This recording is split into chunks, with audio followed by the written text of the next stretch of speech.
Hoy en Narradoras del Territorio le damos la bienvenida a Marta Lucía Usaquén, una mujer muy importante para nosotros y para el departamento, una mujer que siempre ha estado en la escena cultural y patrimonial del departamento, entregándonos herramientas para la defensa del territorio y para la gestión comunitaria. Bienvenida, Marta Lucía. Muchísimas gracias.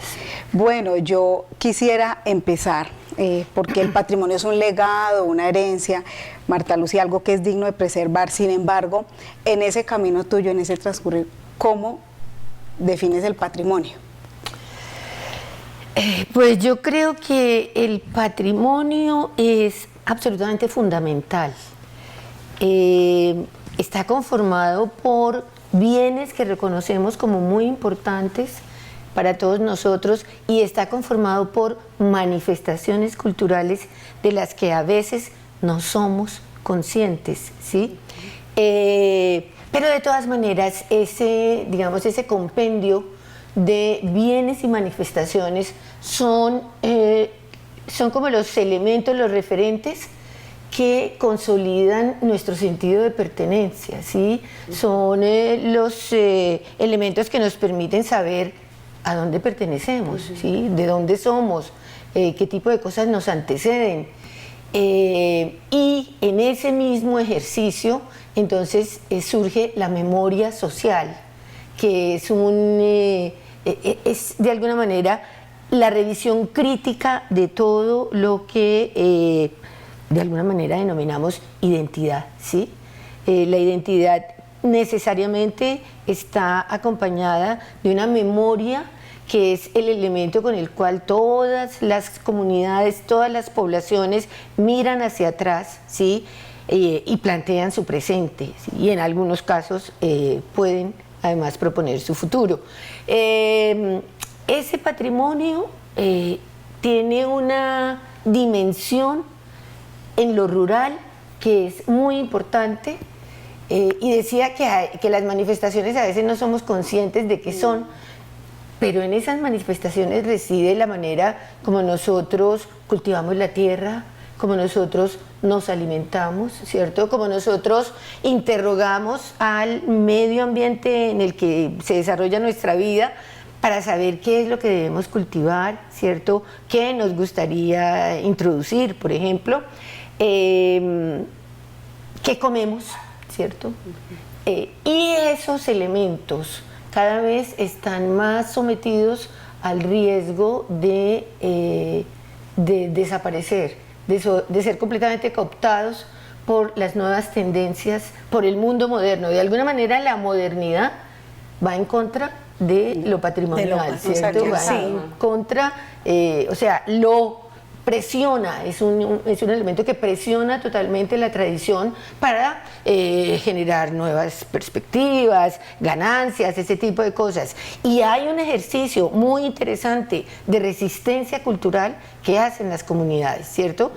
Nosotros mantenemos la cocina tradicional porque a unas señoras maravillosas les encanta hacerla, pero hace rato si esas señoras desaparecieran, nosotros solamente comeríamos entonces pizza, perros calientes, hamburguesa, ese tipo de cosas que ahora los niños además te piden, ¿cierto? Porque, digamos, es problemático.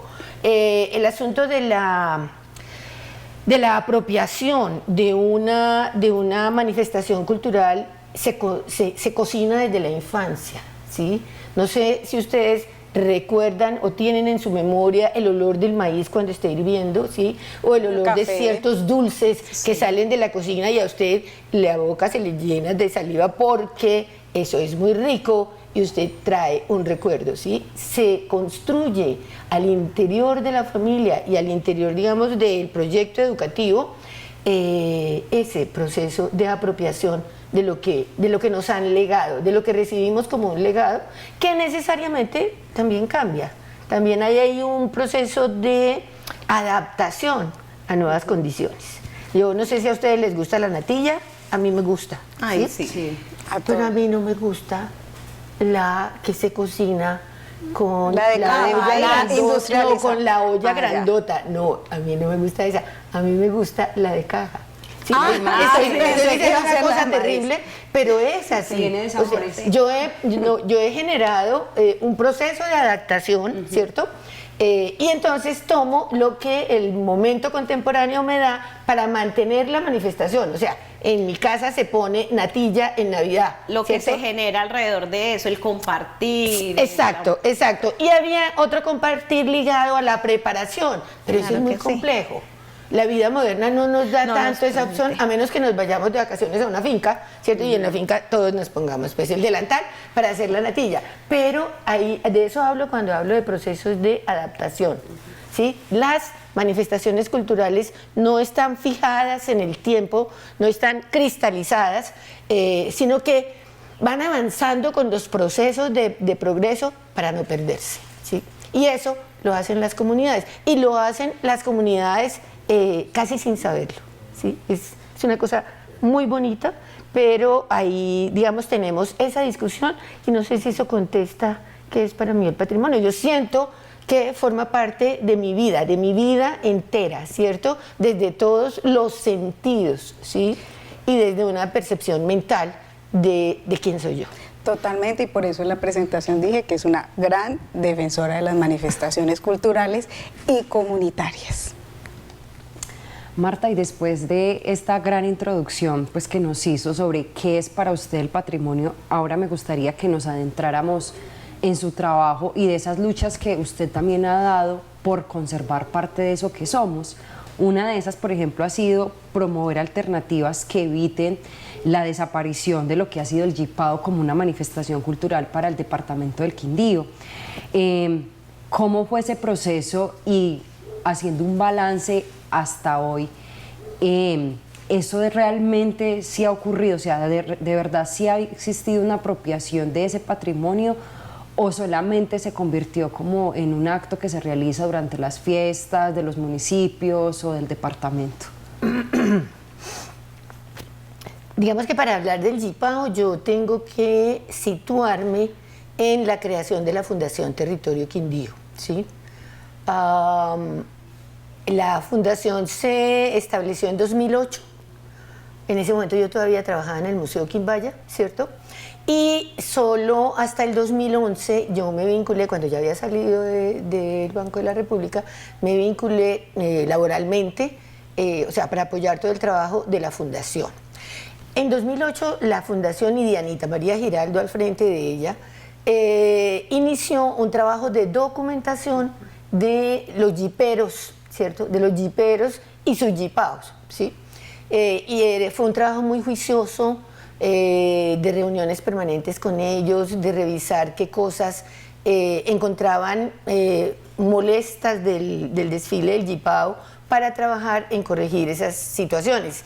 En 2011, Manuel Gonzalo Restrepo, Sabogal Restrepo, estaba en la corporación en Corpocultura. Sí, y desde Corpocultura, Manuel Gonzalo llamó a la Fundación Territorio Quindío para que gestionara el desfile del Yipao de ese año, porque el desfile había caído como en una racha de mal gusto, en una racha de pérdida del sentido de lo que representaba el desfile. Y entonces la fundación asumió totalmente la gestión de esto, y para asumir la gestión de este trabajo hizo un trabajo muy fuerte de divulgación de las condiciones culturales que implicaba el desfile, ¿cierto? Entonces hicimos exposiciones itinerantes, pusimos rompetráficos en las calles, hicimos reuniones de todas las naturalezas, hicimos seguimiento al desfile, a la ruta del desfile en Calarcá, por ejemplo, donde había ciertos problemas, y nos entrevistamos con las personas que de alguna manera sus casas colindaban con la ruta del desfile. O sea, fue un trabajo casi personalizado, ¿sí?, para volver a elevar el desfile a su condición cultural.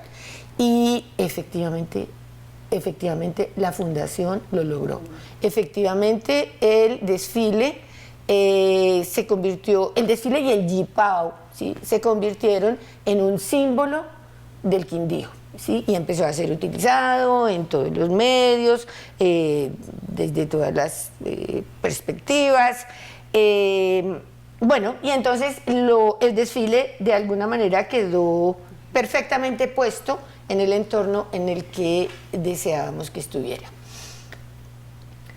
Dentro del trabajo, digamos, de presentarle al Ministerio de Cultura la propuesta de convertir el jipao y sus desfiles en una manifestación cultural reconocida por el Ministerio, pues tuvimos que hacer una investigación súper exhaustiva, revisamos el departamento del Quindío, lo que teníamos en jeeps y jiperos entre nosotros y, es más, revisamos también Risaralda, Caldas, ¿cierto?, el norte del valle, para un poco establecer las diferencias regionales o locales que podría tener esta presencia del jipao, porque el único lugar realmente donde había un desfile tan consolidado es el Quindío.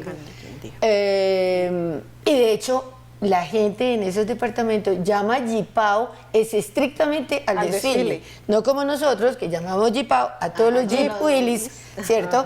Porque entendemos que ese es el jipao, ¿cierto? Jipao significa lo que le quepa al carro, y entonces esto va cargado de todas las posibilidades.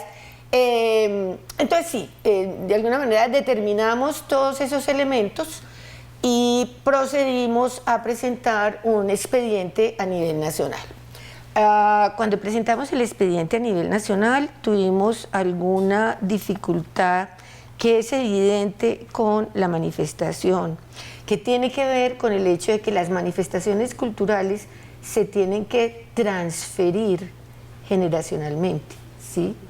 Si nos remontamos a la pregunta anterior, usted aprende a cocinar porque su mamá le enseña, ¿cierto? Y usted aprende esas recetas especiales porque se usan en su casa. Pero en el jipao no es tan fácil el asunto, ¿sí? Hay una cuestión complicada.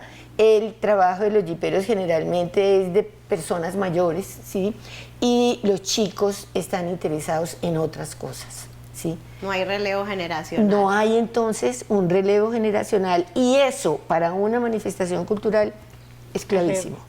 No hay posibilidades de saltarse ese espacio.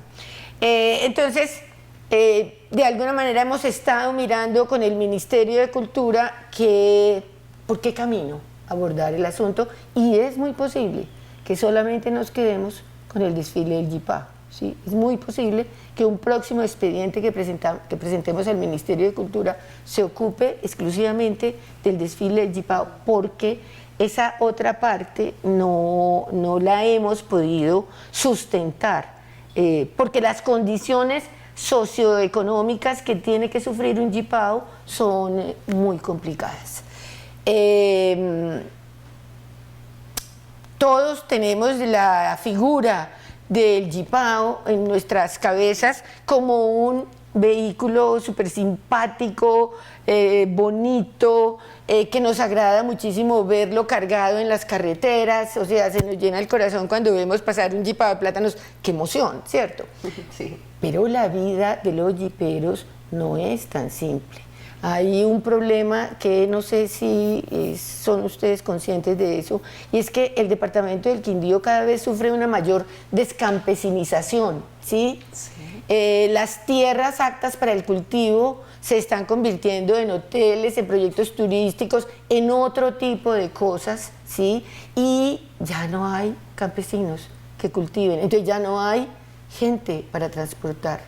Los mismos niños ya también son menos en las veredas y las escuelas rurales creo que empiezan a sentir la ausencia de escolares asistiendo. Entonces ese es un golpe muy fuerte para los jiperos, ¿sí? Hemos tratado de que el jipao se integre a los proyectos turísticos porque es el último transporte tradicional que nos queda, ¿sí? Pero eso no es tan sencillo. Hay unas de alguna manera unas dinámicas en los proyectos turísticos que no necesariamente están interesados en los asuntos culturales. no necesariamente. Entonces sí, a la pregunta de si hemos llegado a feliz término, no hemos llegado a feliz término con la declaratoria con el Ministerio de Cultura. Ustedes saben que hay otra declaratoria, ¿cierto? Pero esa otra declaratoria pues no surte los efectos que surtiría una declaratoria reconocida por el Ministerio de Cultura, que es la autoridad en ese campo.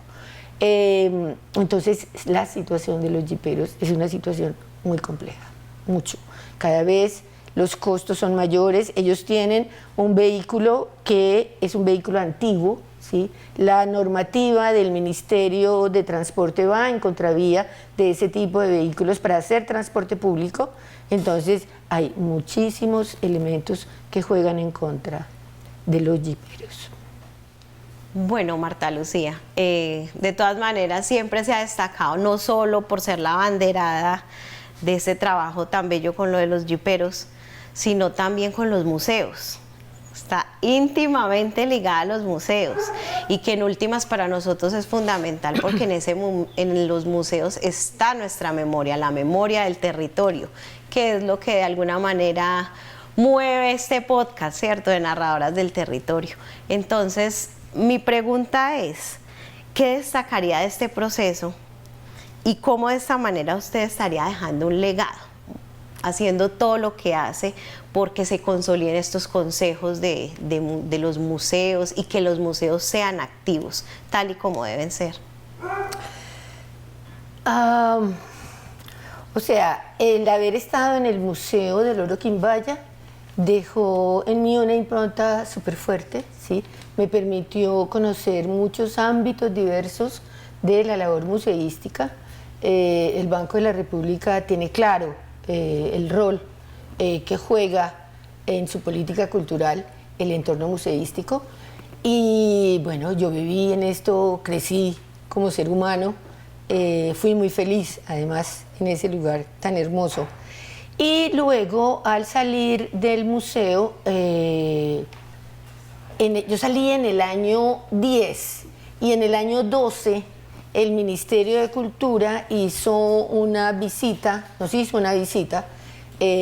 convocó a los museos quindianos para proponerles crear un organismo que no fuera realmente una ONG, sino de alguna manera una agrupación voluntaria de la sociedad civil que quería trabajar al lado del Museo Nacional para consolidar el trabajo de los museos.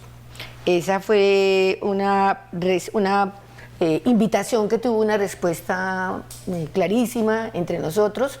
Yo llegué allá representando a la Fundación Territorio Quindío, llegué a esa reunión porque la Fundación, no hemos hablado nunca de esa parte, la Fundación ha cumplido un trabajo muy importante generando ciertas salas de exhibición en distintos lugares del departamento del Quindío. El Centro de Interpretación de la Cestería de Bejucos de Finlandia es un trabajo desarrollado museográficamente por la Fundación, ¿sí? La renovación de la sala de la Casa de la Cultura de Quimbaya, de la sala arqueológica, es un trabajo de la Fundación Territorio Quindío. La sala arqueológica del municipio de La Tebaida es un trabajo de la Fundación Territorio Quindío, obviamente con recursos de convocatorias nacionales, generalmente nacionales, y en algún momento seguramente con recursos de IVA Telefonía, dedicados estrictamente al patrimonio. Entonces la Fundación tenía pues ya un bagaje importante, lo sigue teniendo, en el ámbito de la producción museográfica, entonces por esa razón yo llegué a esa reunión y bueno, se sentaron las bases del trabajo que íbamos a desarrollar y a partir de ahí el Museo Nacional nos ha acompañado siempre. Yo represento al Departamento del Quindío en la Mesa Nacional de Museos. Entonces diría que el mayor legado que se puede señalar desde el trabajo con los museos tiene que ver con la incidencia en la política nacional alrededor de qué hacer con los museos. En Colombia, una gran parte de los museos, de las salas museales, son privadas, ¿sí? Como son privadas, no tienen apoyos estatales. Entonces, luchamos porque esas salas que no tienen apoyos estatales comiencen a tenerlos a través de distintas convocatorias, porque estos son lugares privados que cumplen funciones públicas, ¿sí? Cuando la gente, los escolares, visitan estos espacios, se solazan con el patrimonio que estos espacios conservan y encuentran experiencias educativas que generalmente son bastante enriquecedoras. Cuando eso ocurre, estamos cumpliendo una función que el Estado está obligado a cumplir y lo hacen las entidades museales. En todo el ordenamiento nacional no hay un tratamiento especial para los museos, lo hay para las bibliotecas. El cine lo obtuvo, ¿sí? Los museos no tienen un apoyo de esa naturaleza, entonces en gran medida el trabajo de la Mesa Nacional, la lucha que hacemos ahí es por mejorar las condiciones a nivel nacional, ¿sí? No estamos pensando estrictamente en nichos, sino cómo hacemos para que los museos tengan mayores garantías, ¿sí? Y un respaldo mayor para poder hacer lo que necesitamos que hagan los museos. Los museos tienen que ser espacios donde las comunidades sientan que sus asuntos tienen de alguna manera una respuesta, una representación. Una comunidad perfectamente puede decir, una comunidad al lado de un museo municipal puede decir, tenemos este tipo de dificultades, ¿de qué manera podría ayudarnos el museo para socializarlas de una manera creativa? Y el museo perfectamente puede decir, hagamos una exposición temporal, ¿cierto?, que reflexione sobre ese tema y una serie de actividades que enriquezcan la manera como exponemos el problema, ¿cierto? Pero eso no se puede hacer sin dinero, porque ustedes, por ejemplo, que trabajan en televisión, saben cuánto vale hacer puestas en escena, por ejemplo, ¿cierto? Montar exposiciones es un asunto costoso, realmente. Es costoso y además cierto tipo de piezas tienen que ser tratados con unos seguros que pues le den tranquilidad a todos los que están involucrados, en el sentido de que no vamos a sufrir un detrimento patrimonial, ¿cierto?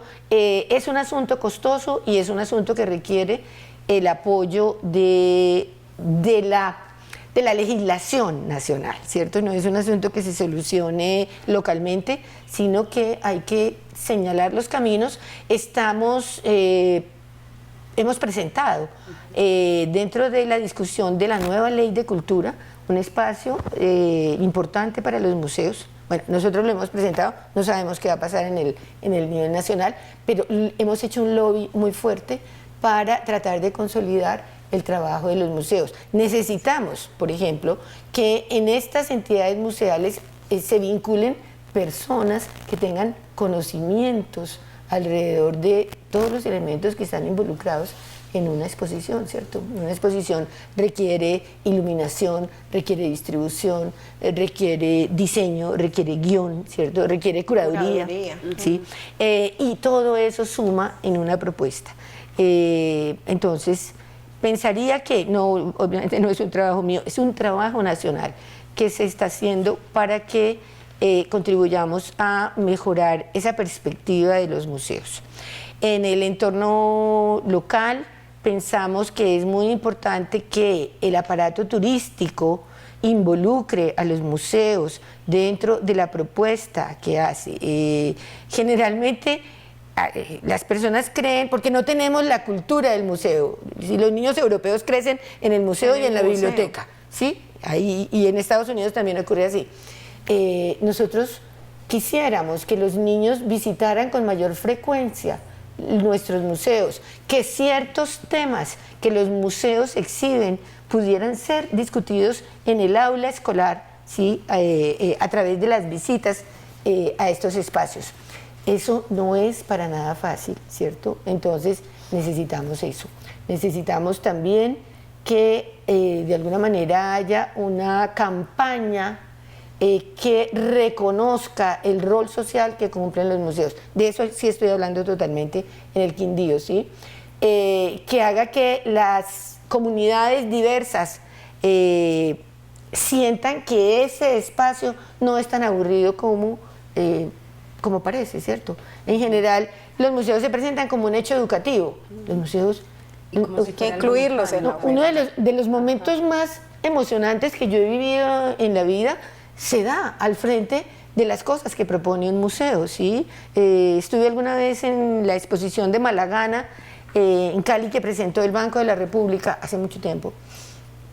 Y en una vitrina había una pieza, estas orfebres de Malagana eran impresionantes. Había una pieza que se movía, una pieza de alguna manera escualizable, ¿cierto? Una pieza de oro, y era una flor, y los pistilos y los pétalos y todo esto tenía movimiento. Mis ojos se llenaron de lágrimas, eran lágrimas de felicidad, ¿cierto? Pero era impresionante encontrar eso, y eso te ocurre muy, muy a menudo en un museo, ¿cierto? Porque tú te encuentras con la belleza y la belleza te sobrecoge, ¿sí? Entonces, no, creo que es un camino que se está haciendo y que estamos haciendo muchos en el país, coordinados por el Museo Nacional. Pretendemos que haya una dirección nacional de museos, ¿cierto? Con presupuesto para poder ayudar a todos los museos.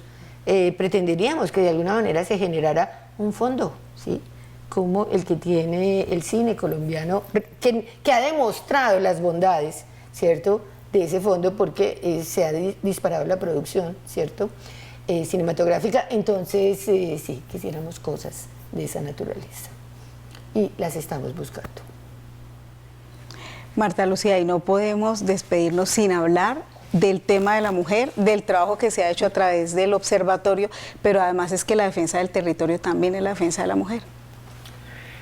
El Observatorio Mujer, Cultura y Derechos está conformado por una serie de mujeres que cada una en sus campos tiene una incidencia importante, ¿sí? Entonces allí están mujeres que se ocupan de lo medioambiental, de lo cultural, de la salud, de lo político, ¿sí? Y por ello es un espacio muy enriquecedor. Yo no soy feminista, ¿sí? Y realmente lo advertí desde el momento en el que me invitaron a estar en el observatorio, pero pues el proyecto del observatorio es tan abierto que no había ningún problema, ¿sí? Hay, digamos, una mirada de este tipo de organizaciones que le permiten a uno acercarse a la complejidad de la vida de muchas mujeres en nuestro territorio, que uno no se lo puede creer, pero es una vida durísima. En algunos lugares las mujeres corren unos riesgos que no podemos imaginar, ¿sí? Y está otro lado del observatorio que también mira muchísimas cosas culturales. Digamos que a mí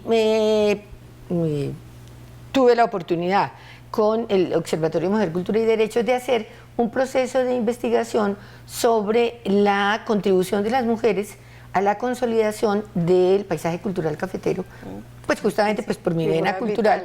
Entonces entraba con un tema que a mí me interesaba, y fue una revisión muy interesante de colecciones fotográficas, porque lo hice a partir de la fotografía, ¿cierto?